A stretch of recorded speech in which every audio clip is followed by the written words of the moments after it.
Menta perlong warak sepi ke kubur. Pau kisaki beron keti ke Rusia ha ketama Iran. Tong ini sangap. Kisngi hadian beterbom ke drone ya ke Royal Air Force. Akrotiri base hadal nong Cyprus. Ke report temai.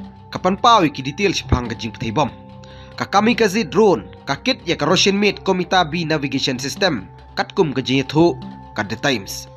Lapan tip baka ju ke sistem.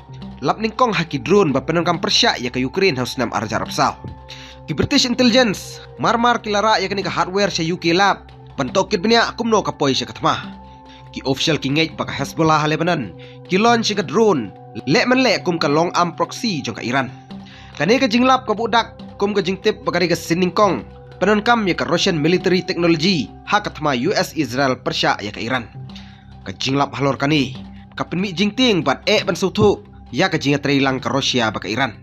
Ka report jong ka Amerika bat British keno baka Rusia ka besar ka Iran ban target yaki aircraft bat yaki jahat Amerika. Ka Washington Post ka patay ba ka Russian satellite data kaya lam lenti ya ka Iran syaki aset ka Amerika. U British Chief of Defense Staff Sir Richard Nixon umaham ba ka jinga day ka Iran ba ka Rusia ka risk day baka tama kan sanang klan. U Richard Nixon wang ka intelligence jong ka Moscow ka pelong yaki spy Iran bat ki spy proxy bakin nang klan susu. Kapasngaw tanan kalong u Andri Kelin u nong mikmat ka Rusia sa UK uang ka region u kamlong neutral ha gani katma ha gaway pat kaliang ha pedeng banang he ka jingkanat ha golf ka Britain ka kamting yo wan susu ki straight ha ki asset ka Royal Air Force ha dawlo nong Cyprus arteli ki wildcat helicopter ki barang supoy ha gani ka dawlo nong mentayo ikum ki target ha ka attack panwan ka London ka lahapan state ka jingpun kre kanang ba ya ka jatma career HMS Dragon Prince of Wales laban penpoino sa Cyprus hapo sansngi. Ka defense sources kaong umpat don ke jingsoy order ban pha ya ka career HMS Prince of Wales tang balami ke pressure ban le no kloy-kloy. Ong ka The Times lajar kata kinong wadaw kisanga ya ka sarkar UK baka jaitu penmare iki gejat ban aya ke jubab katba katma kala nang purstet. U Prime Minister ka UK u Keir Starmer u simpor hadu nyopar kenta ban pha ya ka MHS Dragon hakaba kadang don kam de kita yau ban poi sa Cyprus. Ki konservatif ki keno yu Starmer bah ususyong ha gajing da bat penjat ya gajing la ban chania ka UK sa kawi pat kari.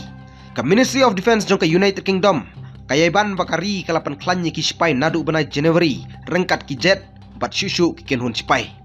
Ki official ki pensyai ba ya ki typhoons ki jet yakun F-35 air defenses bat extra saus pangut ki spy ki baladon ha Cyprus.